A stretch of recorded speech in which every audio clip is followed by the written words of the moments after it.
What's up, ladies and gentlemen? Do you want to become the cruelest lane bully and send your lane opponents straight to Iron 4? Or maybe you prefer safely farming from distance and murdering your enemies later? Dr. Mundo is capable of both. Mundo is an exceptional champion because he has very high base damage that also scales with HP.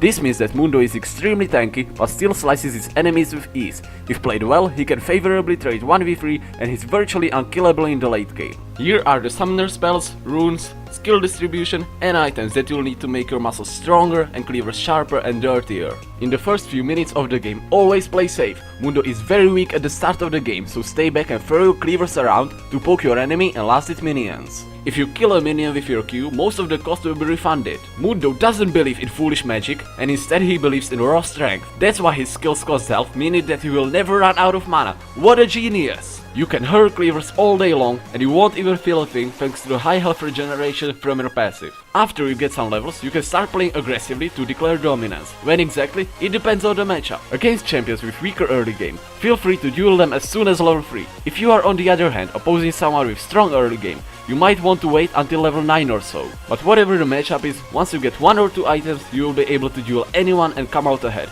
Because you're Dr. Mundo and you let them taste your own medicine. Once you hit the stage in which you can bully your enemies, times get rough for them. But it's only getting grimmer, hahaha!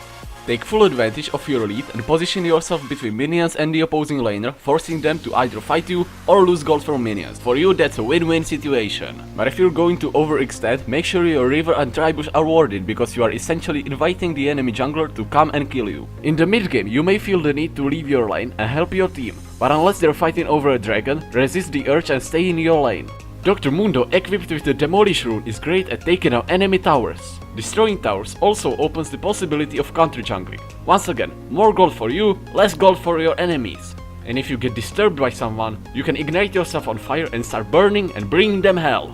Things have been pretty fun so far. You are ahead in levels, have around 2 full items and destroyed a tower or 2. But now the real fun begins. You threaten to keep pushing and one person is not enough to stop you. This means that from now on, at least 2 people will be constantly attached to you. This gives your team an opportunity to easily take dragons and push other lanes. Remember, you're playing the macro game. If you die but your team gets a dragon for it, that's a great deal. When you reach late game, consider split pushing the bot lane. What? Bot lane? Yes, my friend. Bot lane is the furthest lane from Baron, and this time things are different. 2 people are no longer needed to stop you. Why? Because 3 people are needed to stop you. Let your team know your intentions and buy as much time as you can while they take down Mr. Nashor. Alternatively, simply kill everyone in the bottom lane. That works too, and Mundo doesn't care.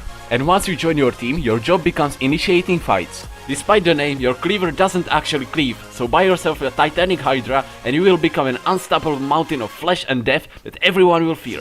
And guess what? The damage of Titanic Hydra also scales with your HP. In teamfights, you can either play passively and protect your carries, or play the manly way and run into the whole enemy team while sprinting towards their carries, ready to beat their meat. Whatever you do, it doesn't really matter. Your enemies will die in a matter of seconds, one way or the other, and the Nexus will be yours. This is the end of my Dr. Mundo guide. If you didn't enjoy it, make sure to leave a dislike. If you want to see more videos like this one, please consider subscribing. Feel free to leave a comment in any language you want, but I'm only responding to those in English, Czech or Slovak. This has been Pistolet, thanks and bye bye.